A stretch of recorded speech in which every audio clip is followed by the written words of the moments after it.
Welcome to this special edition of our program Arab Affairs. Today's edition is dedicated to the G7 summit, which is taking place in France. The 45th annual G7 summit is kicking off today in the seaside town of Biarritz in France. And for 2 days, leaders from the United States, Canada, United Kingdom, France, Italy, Germany, and Japan, as well as top EU officials and several organizations and financial institutions, will discuss global challenges. The global challenges varies from the foreign policy challenges to security challenges to economic ones to the protection of the environment, as well as a number of important files on the agenda of the G720 or the G7, which is taking place starting today for 2 days. The aim of the meeting is to shape up global responses to those challenges that are affecting countries worldwide. The main theme of this edition or this summit is the fighting inequality, which is in itself a slogan that should be very much put into consideration. 4 African countries are invited. Top of them is Egypt in its capacity as the African Union head.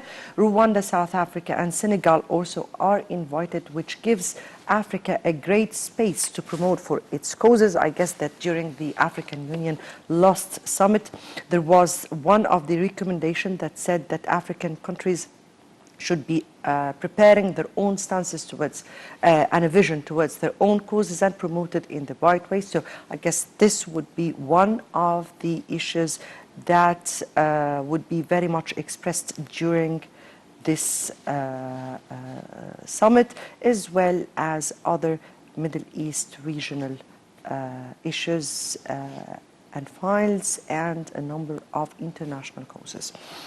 That would what we will be discussing today in our program. Before I guess we have over the phone Ambassador Gamal Bayoumi, former Assistant Foreign Minister. So we have with us Professor Yumna Hamai, Professor of Economics. Dr. Yumna? Yes. Good afternoon to you. Good afternoon.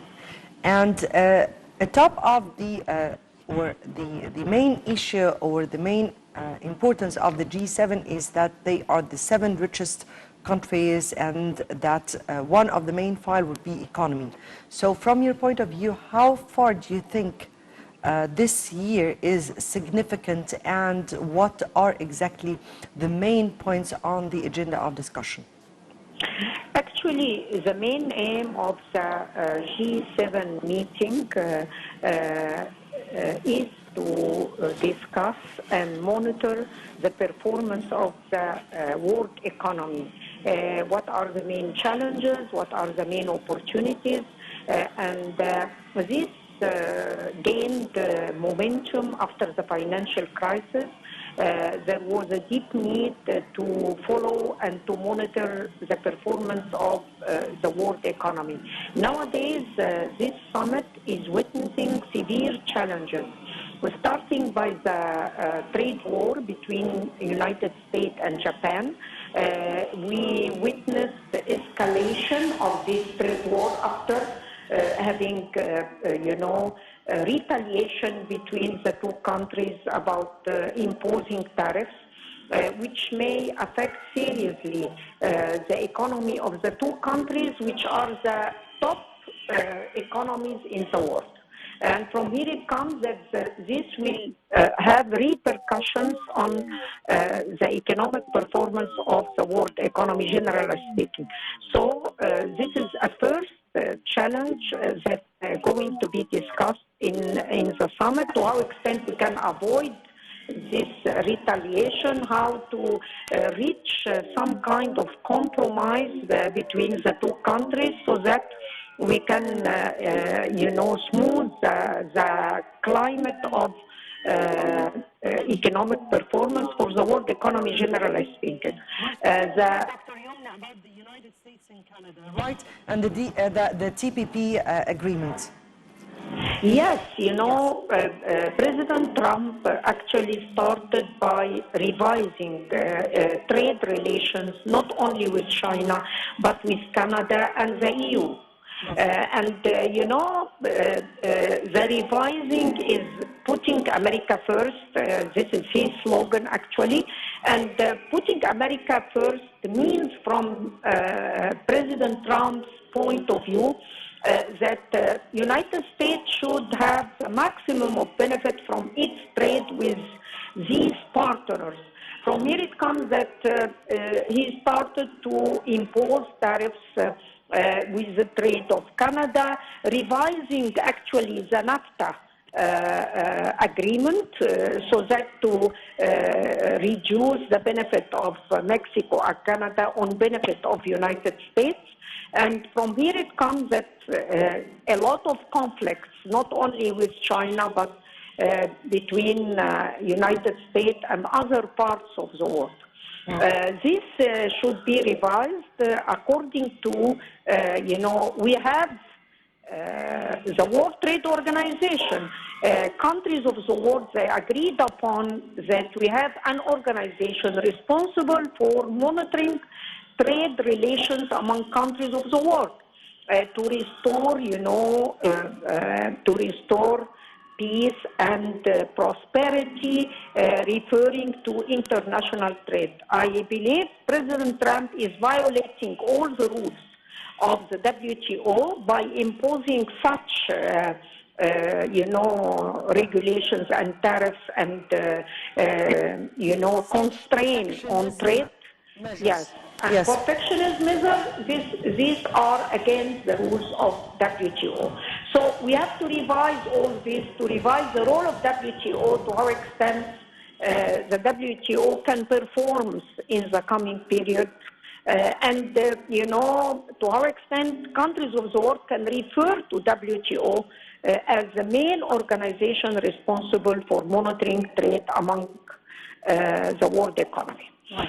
Another topic to be discussed in this summit is what's happening in the Amazon, referring to, sustainable development goals, and to how extent the world is going to address such danger regarding that we can perceive the Amazon as the lung of the world. 20% of oxygen generated from these areas. So what Brazil is doing to protect that on behalf of the world, and what is the role of countries of the world to preserve the right of, preserving the climate. Yes. We all know that the climate change issue has already caused a kind of rift between the United States last year, and this is why President Macron has tried to avoid such a rift by saying that he will not issue a communique at the end. But if we return back to economy, and we are speaking here about Egypt and 3 other African countries invited to such an important gathering. And we are speaking about a main theme, which is fighting inequality. Now, to which extent do you think this is an opportunity for the African continent to be represented in its best way, and to be that the causes of the African continent would be addressed in the proper way? Yes, I agree with you, and President Sisi is attending the G7 because of the presidency of Egypt for the African Union, and I believe that Egypt has done extensive efforts for the last period in order to mainstream the continent into the world economy with different point of view. We used as an African continent to be a source of raw materials for developed countries. Nowadays, you are presenting Africa as a country, as a continent that's going to exploit its resources for the benefit of people in Africa. people in Africa are suffering from unemployment and poverty, and therefore what we are doing nowadays, and Egypt is exerting very big efforts, is how to present the continent with new vision. What are the potentialities for doing that? What type of investment, mutual investment? And according to that, we have a free trade area nowadays among African countries that should be activated. We are performing very well in cooperation with other African countries to present Africa with different point of view. Yes, when we speak about that, we all remember that last year has seen a very important summit that took place, the EU-LAS summit that took place in Sharm el-Sheikh here, and this year there was the African Union, and both focused on issues, Middle Eastern African issues. When we speak on the economic side and we speak about a stance that the African leaders have adopted during the last African Union, which is promoting Africa through an African vision and through a united African stance. Yes. How far do you think the theme... We have the Vision 2063 in Africa, and we are working upon it. We have developed several activities towards achieving sustainable development goals. Part of it is combating piracy, and Egypt is doing very good effort integrating Africa and giving the experience of Egypt in the successful experience of Egypt for that. Another point is regarding youth conference to discuss with African youth what are the role, how to address, properly empower youth and specifically women. And by the way, this is a point to be mentioned in the G7, how to address gender gaps, how to achieve, achieve equality and open opportunities for women all over the world.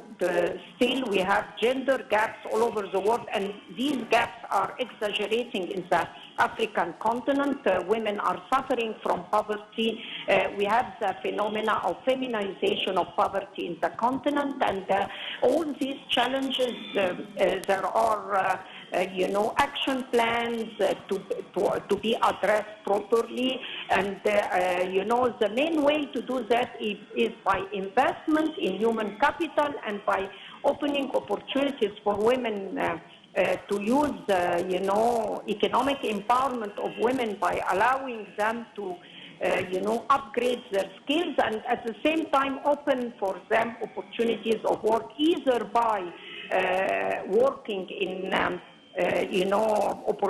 working with the private sector, or by having their own business through activating the role of SMEs. Right. Dr. Yomna, when we speak about inequality or fighting inequality, are we speaking about inequality, gender inequality, or are we speaking about the principle of state representation, inequality in representation, inequality in how the world is looking to the causes of developing countries, or the much developed countries are looking to the rights of the developing countries. So are we speaking about a theme that will be discussing the issue from all its spectrums, or are we speaking about... Yes, I agree with you, because you cannot achieve gender equality by referring to one dimension only. Gender equality should be addressed by taking into consideration the three dimensions, which are social, economic, political, and environmental. And this is what we mean by sustainable development. And from here it comes the importance that still, regarding African women, still we are confronting severe challenges toward achieving these goals. So I believe that by empowering women in Africa, and Egypt is having very good experience in that, that could be, benefited from. I believe that this could lead the continent into a better situation. Right. What does Africa and the Arab world need from the G7 summit this year? We need equality. We need that the developed countries not just thinking about us as a source of raw material. We need, we need that the multinationals in these countries not thinking only about their own interest, regardless the interest of African countries, and negotiations should be based on equal food and equal opportunity. Right. Dr. Yumna Hamai, Professor of Economics at AUC, we thank you so much for being with us and for your input. Before we continue on with our discussion, let's first have this quick report and we'll come back for more discussion. Participated in 2019 G7 summit held in France, Biarritz, from August 24th to 26th and chaired by France. Assisi's invitation comes in light of Egypt's chairmanship of the African Union. The G7 summit comes under theme Fighting Inequality. G7 stands for 7 countries: US, the UK, Japan, Italy, Germany, France and Canada, which represent 40% of the global GDP. France had previously hosted the G7 summits for 6 times since the establishment of the group in 1975 to tackle global issues of peace, security, health, education, environment, climate change, counter-terrorism, etc. In October 2017, President Abdel Fattah el-Sisi paid France a 4-day official visit, during which he tackled bilateral and international and regional issues with French counterpart Emmanuel Macron in Élysée Palace. On January 28, 2019, Macron paid Egypt a 3-day visit, during which the bilateral relations, as well as the crises in Syria, Libya, Palestine, and Africa were discussed.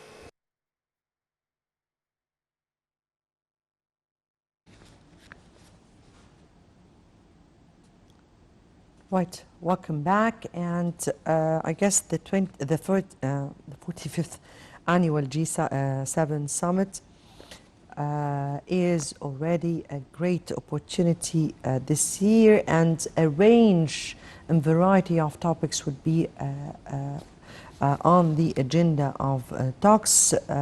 Some of them are political and others are economy and definitely climate change, among other challenges facing the whole world.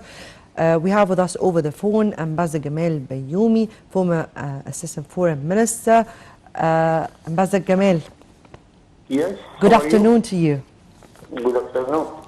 And we're speaking about the 45th summit of the G7 summit, which is taking place. A huge range of files are on the agenda of talks. If we speak about the political ones, because there is much important files on the agenda of their discussion. Please. I am following this sort of meeting since it was established by an initiative of the French President Giscard d'Estaing in 1975. Why? Because I think this is the board of directors of the world. They own 40% of the world GDP. They can arrange whatever they want. And I think if you read carefully the declaration after the summit, you will be sure what is going to happen in the next year, especially in the field of economy and trade. So, and Egypt was always following this forum, and I followed it when I was in Germany in 1985, and there I called it the Board of Directors of the World. In 1979, the meeting took place in Tokyo, and the Chancellor Helmut Schmidt asked President Sadat to supply him with whatever he needs to be on the agenda. And we chose the Middle East crisis, and we made a good file for Helmut Schmidt by that time. This time our president is present by himself with two files. First, the Egyptian file, and it would be a good opportunity for our president to see his counterparts, whether in the United States or France, of course, the host country, or Angela Merkel, the German chancellor, who is in a very good relations with our president, and the other, of course, leaders. Egypt has a chance to present its case, especially the economic case, where Egypt now is in a situation of having free trade area with the Arab world, with Africa, and with the European Union. If we produce anything in Egypt, it is supposed to be able to be exported to a huge market of 2,000 million inhabitants in Europe, in the Arab world, and in Africa. This is our main file. Of course, we are going to explore our worries of the regional problems in Syria, in Yemen, in Somalia, in Libya, in Sudan, and this will take part of the discussions. Then the other file, which the president will present it, is the African file. Africa is in a very bad position concerning the international trade and the economic system. The money flow from Africa to the developed world is much more than the money coming to Africa, because Africa is paying its debt burdens. Africa is paying its invoice of imports, and this has to be changed. And we have good partners concerning this file also. We are calling for big powers to invest in Africa with the Egyptian experience, with the help of African countries. And I think we have a good reaction from China, we have good reaction from Japan and the European Union also. All these files are of our concern, and I hope that our president will come back with much more files in order to take care of on our side, and we have a good homework to be done in order to make use of all these efforts, in order to make much more exports for Egypt, much more investment, foreign direct investment to come to our market, much more jobs for our generation who is seeking better life and better jobs. Right. As you said, respectively, the G7 are the richest countries, or the seven richest countries among the world, and they already control 40%. This is the minimum of what we can speak. They shape up the future of the whole world. Some of the existing files on the agenda of their discussion, particularly of what concerns the political side, are very urgent and are very critical. One of them would be challenges pertaining a rift between the United States and Europe regarding Iran, and that reflects directly on the Middle East.